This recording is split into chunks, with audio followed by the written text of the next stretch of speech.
General Hamid गुल, spy master और God father of Taliban, Pakistan की तारीख का वो बहादुर तरीन ISI चीफ जिसने रशियन अफगान वार में पाक आर्मी की एक ब्रीफ मीटिंग के दौरान रशियन फेडरेशन के नक्शे पर कुछ लकीरें खींची, फिर आर्मी ऑफिसर्स की तरफ मुड़े और कहा कि रशिया ऐसे टूटेगा। तारीख गवाह है कि रशिया बिल्कुल वैसे ही टूटा जैसे लकीरें खींची गई थीं, और इसमें से 6 आजाद मुसलमान रियासतें जिनमें कजाकिस्तान, किर्गिस्तान, उज्बेकिस्तान, तुर्कमेनिस्तान और ताजिकिस्तान दुनिया के नक्शे पर उभरे। रशियन फेडरेशन का ये नक्शा आज भी पाकिस्तान आर्मी के पास मौजूद है। जनरल हमीद गुल का शुमार दुनिया के उन चंद आर्मी ऑफिसर्स में होता है जिन्हें दीवारे बर्लिन का टुकड़ा भेजा गया था, जिसकी तख्ती पर लिखा है who help deliver the first blow, यानी वो शख्स जिसने पहली जर्ब लगाई। जनरल हमीद गुल ने आज से कई सालों पहले एक पेशन गोई की थी कि एक वक्त आएगा जब पूरी दुनिया ये जान जाएगी कि कैसे पाकिस्तान ने अमेरिका को अमेरिका की मदद से अफगानिस्तान में शिकस्त दी, और फिर उनकी वफात के बाद पूरी दुनिया ने देखा कि 2021 में कैसे अमेरिका को ISI ने अफगानिस्तान के अंदर अमेरिका की ही मदद से शिकस्त दी। अमेरिकन आर्मी अफगानिस्तान से ऐसे भागी कि एयरबेस की लाइट्स बंद करना भी भूल गई। जनरल हमीद गुल ने अपनी पूरी आर्मी सर्विस के दौरान कभी भी गार्ड्स नहीं रखे थे। बतौर कोर कमांडर पहली बार जब रावलपिंडी में आए तो 10th कॉर्प्स की सिक्योरिटी टीम ने इन्हें सिक्योरिटी दी, तो जनरल हमीद गुल ने इन गार्ड्स को ये कहकर वापस भेज दिया कि तुम्हारी माओ ने तुम्हें वतन की हिफाजत के लिए पैदा किया है, न कि जनरल हमीद गुल की हिफाजत के लिए। फ्रेंड्स, क्या आप जानते हैं कि जब इमरान खान रेहाम से शादी करने वाले थे तो जनरल हमीद गुल ने एक सीनियर सहाफी जियाद शाहिद को पैगाम भिजवाया कि इमरान खान को कहें कि रेहाम से शादी न करें क्योंकि ये एक गैर मुल्की एजेंट है। जनरल हमीद गुल ने ऐसा क्यों किया, इस बात में कितनी हकीकत थी? जनरल हमीद गुल का नाम चीफ ऑफ आर्मी स्टाफ की लिस्ट के टॉप पर था, लेकिन फिर भी वो आर्मी चीफ न बन सके। क्यों? आज की वीडियो में हम जनरल हमीद गुल की जिंदगी के ऐसे ही अमेजिंग फैक्ट्स के बारे में बात करेंगे, तो वीडियो को लास्ट तक देखिएगा। मैं हूँ यासीन और आप देख रहे हैं story facts YouTube channel. General Hamid गुल 20 नवंबर 1936 के दिन पाकिस्तान के शहर सरगोदा में पैदा हुए और ये पठान फैमिली के यूसुफजई कबीले से ताल्लुक रखते थे। जनरल हमीद गुल ने गवर्नमेंट कॉलेज लाहौर से इंटरमीडिएट के बाद 1956 में 18th PM में लॉन्ग कोर्स मुकम्मल कर लिया। जनरल हमीद गुल के बारे में कहा जाता है कि ये वो वाहिद आर्मी पर्सन थे जो अपनी हर पोस्ट की प्रमोशन अपने कोर्स से पहले ही ले लेते, जबकि अपना कोर्स अपनी प्रमोशन के बाद मुकम्मल करते। जनरल हमीद गुल बतौर कैप्टन इंटेलिजेंस सर्विस में आए और देखते ही देखते उस मुकाम तक जा पहुंचे कि खुद मेजर थे, लेकिन इनकी तख्लीक करदा इंटेलिजेंस हिकमत अमली स्कूल ऑफ मिलिट्री इंटेलिजेंस में कर्नल रैंक के ऑफिसर्स को पढ़ाई जा रही थी। फैक्ट नंबर 2, जनरल हमीद गुल ने अपनी पहली जंग इंडिया के खिलाफ 1965 में लड़ी।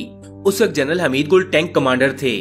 भारत ने रात के अंधेरे में 600 टैंक्स के साथ पाकिस्तान के इलाके चविंडा पर धावा बोल दिया। उस वक्त पाकिस्तान के पास तकरीबन सिर्फ 100 टैंक्स थे। जनरल हमीद गुल ने इन 600 टैंक्स का मुकाबला सिर्फ 100 टैंक्स के साथ ऐसा किया कि चविंडा के मकाम को भारतीय टैंकों का कब्रिस्तान बना दिया।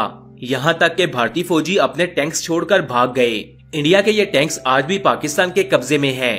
फैक्ट नंबर 3, जनरल हमीद गुल के बारे में अमेरिकन इंटेलिजेंस एजेंसी CIA ने कहा था कि ये शख्स दुनिया के 5 बड़े दिमागों में से एक है। जब अमेरिका के अंदर वर्ल्ड ट्रेड सेंटर पर हमला हुआ तो जनरल हमीद गुल ने कहा था कि ये अमेरिका की अपनी अंदरूनी साजिश है और ये पूरा हमला प्लांटेड है। इसके बाद अमेरिका ने जनरल हमीद गुल पर अमेरिका में एंट्री करने पर पाबंदी लगा दी। फ्रेंड्स, शायद ये हरकत अमेरिकन इंटेलिजेंस एजेंसी ने अपने दिली सुकून के लिए की थी।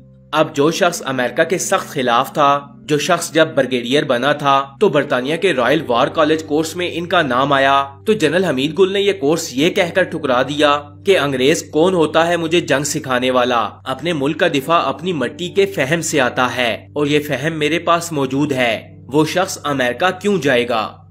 फैक्ट नंबर 4, 1991 में जब चीफ ऑफ आर्मी स्टाफ को सिलेक्ट करने का वक्त आया तो जनरल हमीद गुल का नाम 6 जनरल्स की फहरिस्त में सबसे टॉप पर था, लेकिन अंदरूनी साजिशों की वजह से जनरल हमीद को पीछे रखते हुए जनरल आसिफ नवाज को चीफ बना दिया गया।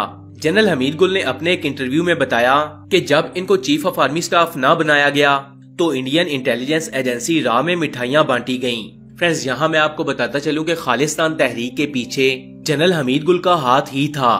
اب چونکہ جنرل حمید گل امریکہ کے بھی سخت خلاف تھے، اسی لیے امریکہ بھی ان کے چیف بننے کے حق میں نہیں تھا اور یہ اپنی چال میں کامیاب بھی رہا۔ فیکٹ نمبر 5، جنرل حمید گل پاکستان کے دیندار حلقوں میں بھی ہمیشہ سے فیورٹ رہے۔ دیوبندی، بریلوی، اہل حدیث، ہر ایک مسلک کے لوگ ان کی انتہائی عزت کرتے تھے۔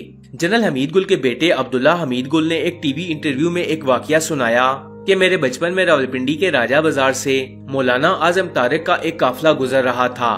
میں نے اپنے والد سے سوال کیا کہ یہ کون ہے، تو انہوں نے جواب دیا کہ بیٹا جیسے تمہارا باپ فوج کا جنرل ہے، بالکل ویسے ہی یہ اسلام کے جنرل اعظم طارق ہیں۔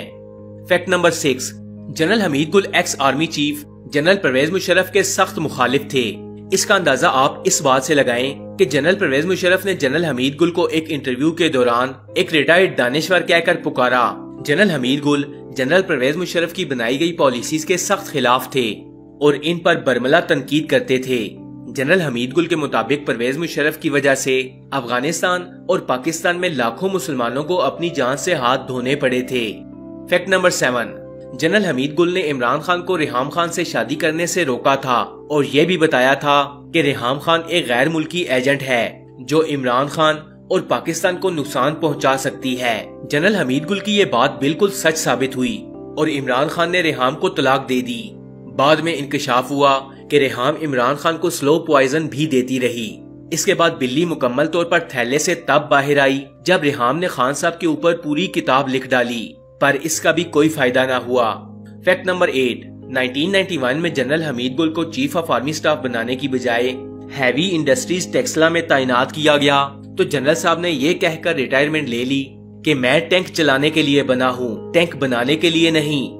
نئے بننے والے چیف جنرل آصف نواز جنجوعہ نے جنرل حمید گل کو سمجھانے کی کافی کوشش کی، لیکن جنرل صاحب نے صاف انکار کر دیا اور ریٹائرمنٹ لے لی۔